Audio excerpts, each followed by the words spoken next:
오늘 보내주신 자료들을 보니까요. 이게 참 흥미로운 대조가 보입니다.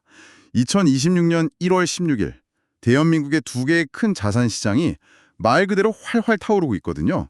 네, 정말 뜨겁죠. 한쪽에서는 주식시장이 축포를 쏘아 올리면서 잔치를 벌이고 있는데 또 다른 한쪽에서는 부동산 시장이 공급 부족이라는 오래된 고민 속에서 계속 뜨거워지고 있어요. 이 두 개의 뜨거운 시장이 어떻게 이렇게 서로 다른 논리로 움직이는지 또 그 배경에는 뭐가 있는지 오늘 한번 깊이 파고들어 보겠습니다. 먼저 주식시장부터 시작해 볼까요? 와, 코스피가 4,840.74포인트. 정말 기록적인 숫자네요. 자료 보면서도 이게 진짠가 싶었습니다. 네, 장중에는 4,855선까지 갔으니까요. 정말 대단한 기세였죠. 그러니까요. 거의 축제 분위기인데 자료에 나온 그 1월 효과라는 게 이런 분위기를 만든 일종의 불쏘시개 역할을 한 걸까요? 그 표현이 딱 맞습니다. 불쏘시개. 그런데 1월 효과를 그냥 연초에 보너스 자금이 들어와서 시장이 오른다. 이렇게만 보면 좀 아쉬워요. 그게 다가 아닌가요? 네, 그 이면에는 일종의 심리적 리셋 현상이 있거든요. 투자자들이 지난해의 손익은 일단 잊고 새해니까 잘 되겠지 하는 그런 새로운 희망으로 포트폴리오를 재구성하려는 집단적인 낙관론이 반영된 겁니다. 심리적인 요인이군요. 새로운 마음으로 시작하고 싶은 그런 거요? 그렇죠. 그래서 자료에서 나온 것처럼 이미 존재하던 강세장이랑 이 새해 낙관론이 만나니까 이게 단순히 1 더하기 1이 아니라 폭발적인 시너지를 내는 거죠. 그렇군요. 그럼 이 낙관론에 불을 지핀 주체는 누구인가요?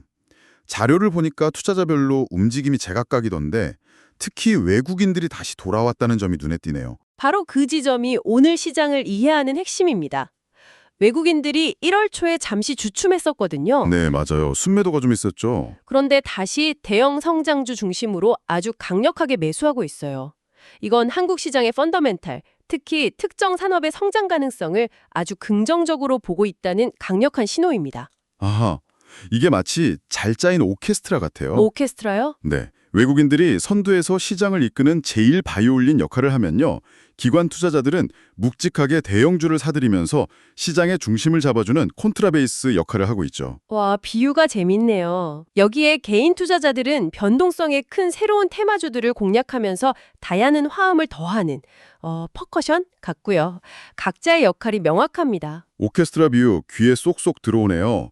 그럼 그 오케스트라가 연주하는 메인 멜로디는 어떤 곡일까요?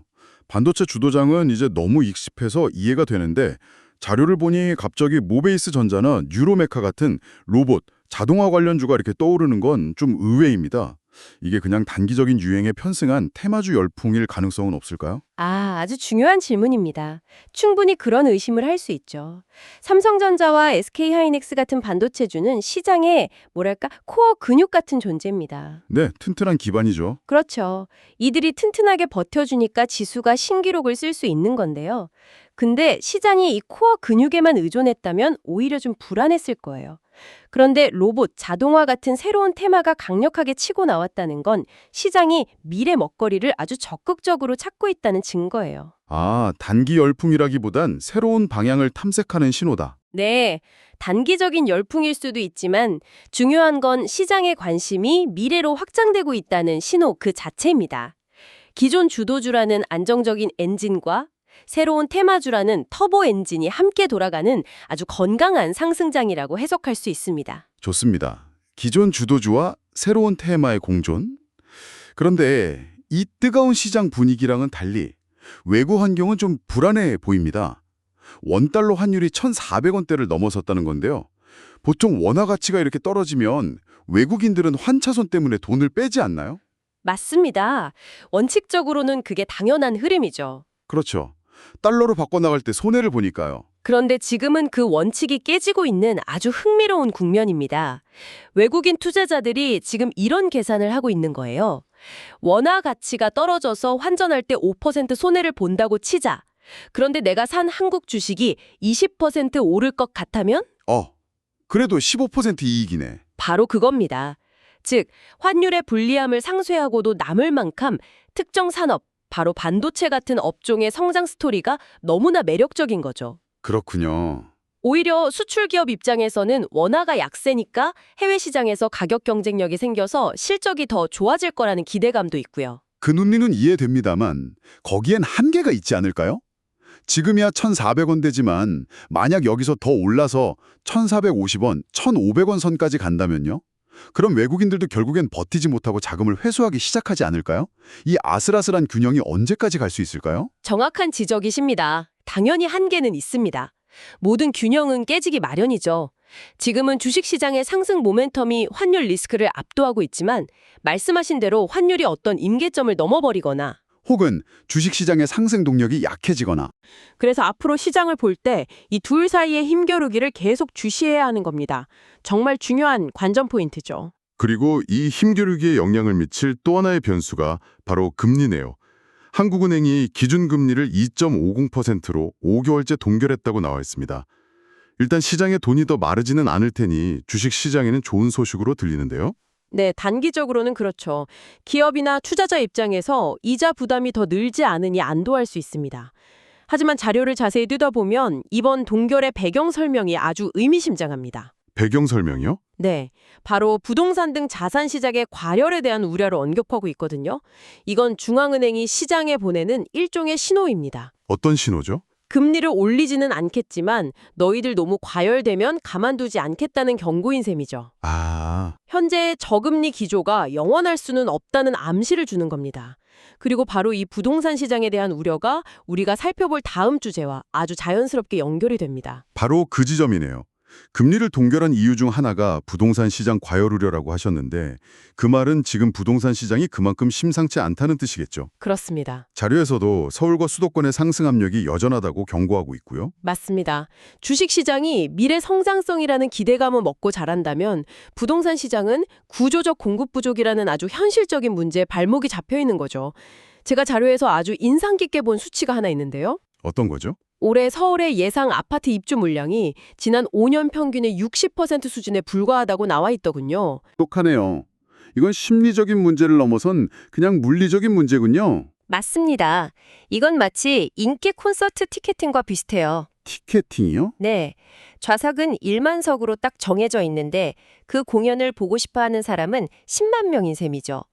정부가 티켓 가격의 10%를 세금으로 더 내라고 하거나 대출 받아서 티켓 싸지 말라고 규제해도 정말 가고 싶은 사람들은 어떻게든 돈을 구해서 사려고 합니다. 아, 지금 서울 부동산 시장이 딱 그런 상황이다. 네. 살고 싶어 하는 수요는 꾸준한데 들어갈 수 있는 집의 숫자가 절대적으로 부족한 거죠. 그런데 정부 정책을 보면 좀 혼란스럽습니다. 한쪽에서는 대출 규제나 세금 강화라는 브레이크를 밟고 있는데 다른 한쪽에서는 기준금리를 동결해서 가속 페달에서 발을 떼지 않고 있는 느낌이랄까요? 이러면 차가 제대로 설 수 있나요? 아주 정확한 비유입니다. 지금 정책 당국이 처한 딜레마를 그대로 보여주죠.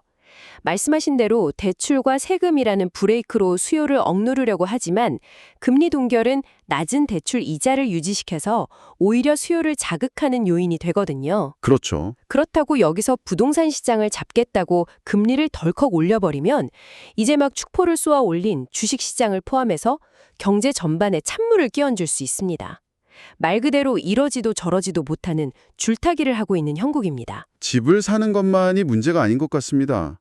자료를 보니 전세나 월세 같은 임대 시정도 상황이 심상치 않다고 하네요. 그건 필연적인 수순입니다. 필연적이라고요? 네, 매매 시장과 임대 시장은 서로 연결된 톱니바퀴와 같아서 한쪽이 삐걱거리면 다른 쪽도 영향을 받을 수밖에 없어요. 집값이 너무 올라서 집 사는 걸 포기한 사람들이 임대 시장에 계속 머무르겠죠. 네, 그럼 전세 수요가 늘어나겠네요. 그렇죠. 그런데 집주인들도 금리가 오를지 모른다는 불안감에 전세 매물을 거둬들이거나 월세로 돌리면서 전세 공급은 줄어들죠. 수요는 느는데 공급이 주니까 전세값은 오를 수밖에 없고요. 아, 연쇄 반응이군요. 네, 그럼 그 높아진 전세 보증금을 감당하지 못하는 사람들은 월세 시장으로 밀려나게 되고 결국 월세 가격까지 밀어 올리는 연쇄 효과가 발생하는 겁니다. 자, 그럼 오늘 살펴본 내용들을 한번 정리해 보겠습니다. 정말 흥미로운 그림이네요. 한쪽에서는 반도체라는 튼튼한 코어 근육과 로봇이라는 새로운 터보 엔진이 함께 돌아가면서 사상 최고치를 경신하는 그야말로 뜨거운 축제가 벌어지고 있는 주식시장이 있고요. 네. 다른 한쪽에서는 공급 부족이라는 구조적인 문제 때문에 가격 상승 압력이 좀처럼 식지 않는 무거운 고민을 안고 있는 부동산 시장이 있습니다. 그리고 이 두 시장의 배경에는 원화 약세와 금리 동결이라는 거대한 두 개의 기둥이 서 있는 셈입니다. 아, 그렇죠. 원화가 약세임에도 불구하고 외국인들이 달려들 만큼 강력한 성장 스토리를 가진 주식시장, 그리고 금리를 동결할 수밖에 없는 거시경계 상황과 공급 부족이 맞물려서 좀처럼 식지 않는 부동산 시장. 이 거시적인 변수들이라는 환경 속에서 두 자산 시장이 각자의 생존 논리를 어떻게 움직이는지를 지켜보는 것이 핵심입니다. 그렇다면 마지막으로 당신이 한번 생각해 볼 만한 질문을 던져보겠습니다. 오늘 자료는 저금리라는 공통된 배경 속에서 주식과 부동산이라는 두 개의 자산 시장이 각자의 논리로 동반 강세를 보이는 모습을 보여줬습니다. 여기서 한 걸음 더 나아가 이런 질문을 던져볼 수 있겠습니다.